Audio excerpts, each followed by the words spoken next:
Friends, कैसे हैं आप सब। तो फ्रेंड्स, आज का जो क्लास है हम लोगों का ज्योग्राफी का है। तो चलिए हम लोग स्टार्ट करते हैं। तो जैसे कि बीपीएससी और बिहार स्टेट के लिए हम लोग 6 to 10 के एनसीईआरटी का बुक को फोकस करेंगे, लेकिन पहला इंटेंशन हम लोगों का 6 to 8 के एनसीईआरटी की बुक है, ठीक है ना। तो हम लोग बिल्कुल 6 का अभी स्टार्ट किए हुए हैं। साथ में हम आपको जो ऐसे प्रैक्टिस सेट भी करवाते रहेंगे, जो कि हमारे कंपटीशन पॉइंट ऑफ व्यू से काफ़ी इंपॉर्टेंट है, क्योंकि यहाँ पे हमें अलग अलग तरीके का क्वेश्चन देखने को मिलता है। ठीक है, चलिए स्टार्ट करते हैं। पहला क्वेश्चन है, पृथ्वी की सूर्य की औसत दूरी कितना है। आप ऑप्शन में देख सकते हैं 11.5 करोड़ किलोमीटर, या 12.5 करोड़ किलोमीटर, या 14.96 करोड़ किलोमीटर, या 13.84 करोड़ किलोमीटर। तो सूर्य से जो पृथ्वी की औसत दूरी है ना, ये याद रखिएगा 14.96 करोड़ किलोमीटर है। ठीक है, नेक्स्ट है, पृथ्वी का आयतन लगभग कितना है। 2000 घन किलोमीटर, 1083 अरब। तो आंसर सेकंड जो रहेगा, करेक्ट आंसर हो जाएगा 1883 अरब घन किलोमीटर। ठीक है, अरब घन किलोमीटर। नेक्स्ट है, भूपट्टी में सबसे अधिक मात्रा में पाए जाने वाला अधातु है, क्या है। सोडियम है, एल्यूमिनियम है, लोहा है, सिलिकॉन है। तो याद रखिएगा, भूपट्टी में सबसे ज़्यादा कौन सी पाया जाता है, तो सिलिकॉन पाया जाता है। आंसर डी हो जाएगा। नेक्स्ट क्वेश्चन है, पृथ्वी के सौर विकिरण के परावर्तित मात्रा को कहते हैं, क्या कहते हैं। एल्विनो, या नुनाटक, या एल्विडो, या कॉकपिट। तो उसको हम लोग क्या कहते हैं, एलिवेडो कहते हैं। ठीक है, आंसर सी हो जाएगा। नेक्स्ट है, कौन सी अस्थाई पवन है। देखिए, पवन के बारे में भी क्वेश्चन पूछा जाता है। ठीक है, अस्थाई पवन क्या होता है, जो कि परमानेंट, अस्थाई मतलब परमानेंट होता है, यानी जो लगातार वर्ष भर जो है एक ही दिशा में जो है बहता है, उसको हम लोग परमानेंट कहते हैं, यानी अस्थाई कहते हैं। तो स्थल समीर हो गया, सिंधु समीर हो गया, मानसून हो गया, पछुआ पवन हो जाएगा। क्या हो जाएगा, पछुआ पवन हो जाएगा। एक अस्थाई होता है, एक स्थानिक होता है। स्थानिक क्या होता है, किसी एक स्पेसिफिक एक पर्टिकुलर जगह पे, जैसे कि अगर हम बात करें समुद्र इलाका में, ठीक है, या रेगिस्तान में जो लू चलता है, तो वैसा लू हर जगह नहीं चलेगा, तो उसको हम लोग स्थानिक पवन कहते हैं। नेक्स्ट है, व्यापारिक हवाएं किन अक्षांशों के बीच बहती है। अश्व अक्षांश से विषुवत रेखा की ओर, भूमध्य रेखा से उष्ण कटिबंध की ओर, उष्ण कटिबंध से ध्रुव क्षेत्रों की ओर, और ध्रुव क्षेत्रों से उष्ण कटिबंध की ओर। तो ये जो व्यापारिक हवाएं हैं ना, याद रखिएगा, ये अश्व अक्षांश से विषुवत रेखा की ओर जो है बहती है, तो के बीच बहती है, सॉरी।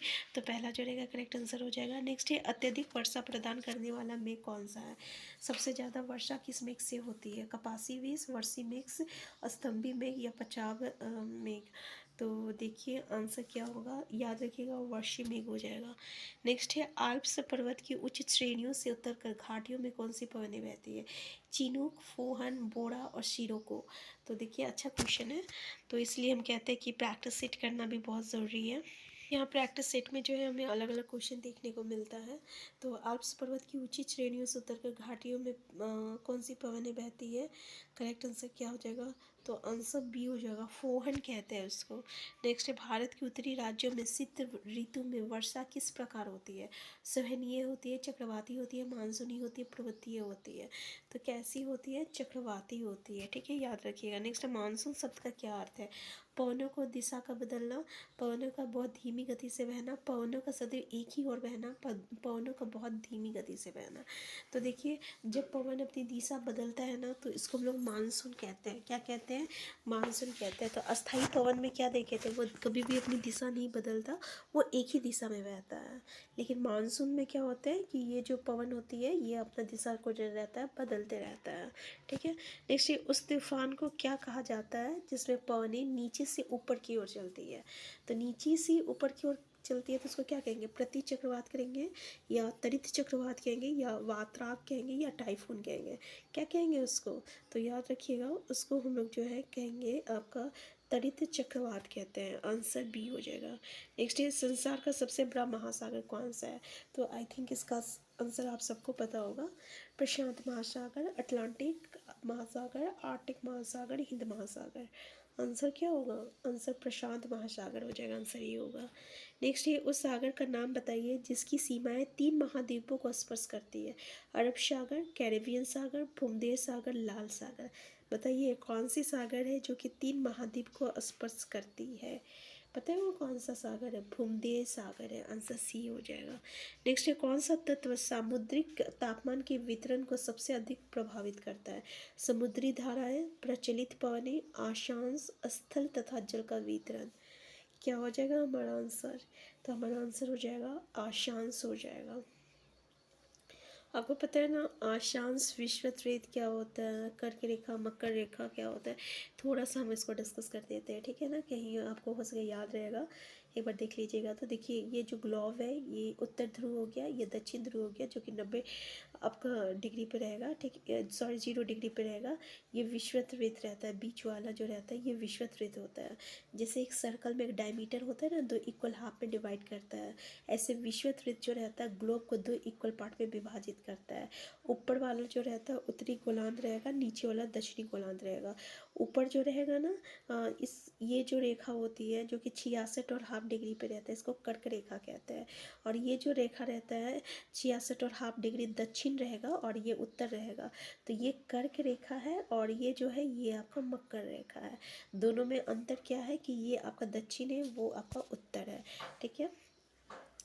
तो ये याद रखिएगा, ठीक है ना। कर्क रेखा, मकर रेखा, ये विषुवत है और ये जो भी रेखा है जो विषुवत के पैरेलल में है उसी को हम लोग क्या कहते हैं? उसी को हम लोग आशांश कहते हैं।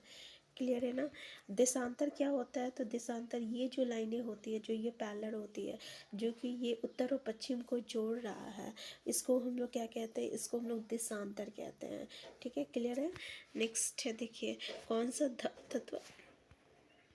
नेक्स्ट क्वेश्चन देखिए, सागरीय जल की लवणता में सार्वधानिक प्रतिशत किसका होता है?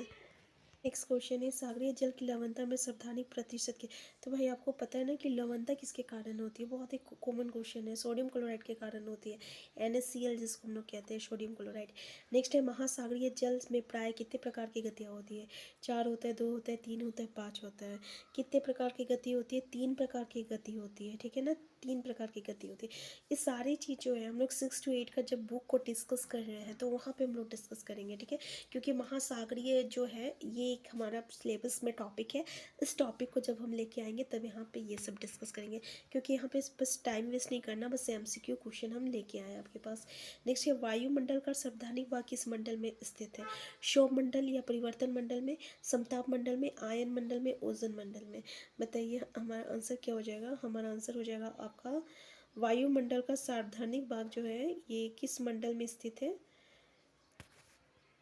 हमारा आंसर क्या हो जाएगा? हमारा आंसर हो जाएगा आपका आयन मंडल हो जाएगा, ठीक है, आंसर सी हो जाएगा।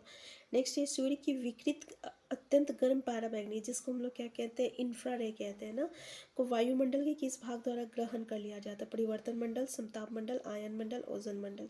इससे पहले हम लोग देखें क्षोभ मंडल को हम लोग परिवर्तन मंडल कह रहे थे। क्षोभ मंडल क्या होता है? तो क्षोभ मंडल जो होता है ना, जितनी भी मौसम संबंधी घटना जो होती है वो इसी मतलब मंडल में जो होती है घटित होती है।